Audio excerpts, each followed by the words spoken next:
today. Oh. No. Waterproof din? Very good.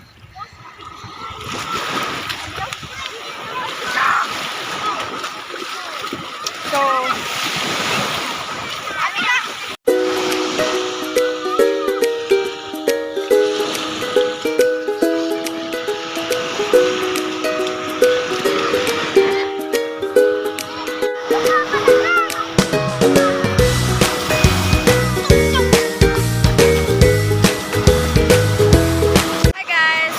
to my vlog. So for today's video, dito na naman tayo sa dagat. Dito na naman ako sa dagat. Kami pala. Hindi pa lang pala ako mag-isa. So, ayan. So, wala lang.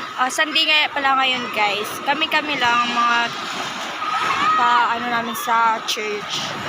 Mga kasamahan namin sa church. And ayun lang. Parang ano lang to. Parang banding. So, guys, marami akong chika sa inyo. Pero, storage kasi ako kaya hindi ko siya makakwento kagad ng isang videohan lang. Tignan naman yung alon, guys. Tignan nyo. Medyo may sunset ngayon pero hindi siya maganda. I mean, hindi siya ganun kalaki. Diba kasi yung ibang places, makikita mo talaga yung sunset ng maganda. Pero ito, kaunti lang yung nakikita kong sunset. Siguro sa ibang part ng lugar meron. My gosh, nabasa. Oh my gosh, hindi pa tayo guys ng pwesto. Yung hindi tayo mababasa. So, meron na lang akong kikwento sa inyo guys. Yung kwento ko na lang siguro yung sa roleplay namin sa Pilipino. So, one time mo.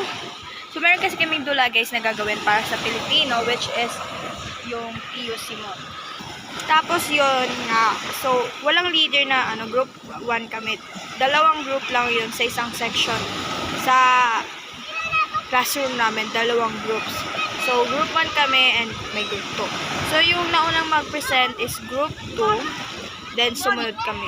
So, yung naging grades nila noon is 95. Tapos, nung kami na, 92 lang. So, nakakalungkot guys kasi yung effort na ginawa namin para doon is parang nabaliwala. Tsaka, kukwento ko din sa inyo guys kung bakit. Kasi nga guys, basta marami yung nangyari doon guys na gusto ko ikwento ng details talaga.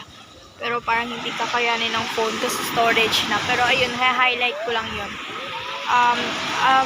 Nag-expect kami na ng mga 100 sana yon. Kaso, may mga pangyayari na hindi natin maasahan. Kasi, yung mga klase ko kasi guys, mga kamiyembro namin, hindi nila inayos.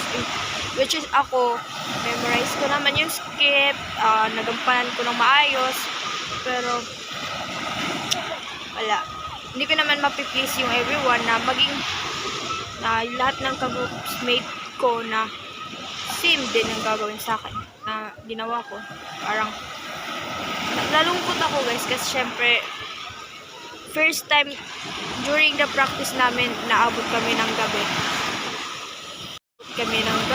Which is hindi ko naman gawain na inaabot ako ng gabi kasi nga hindi naman ako nag-a-attend ng practice nung transfer pa lang ako kasi nga mahihain ako. Ayun lang muna guys kasi sobrang nahihiya na ako mag-video pero maliligo din muna ako guys.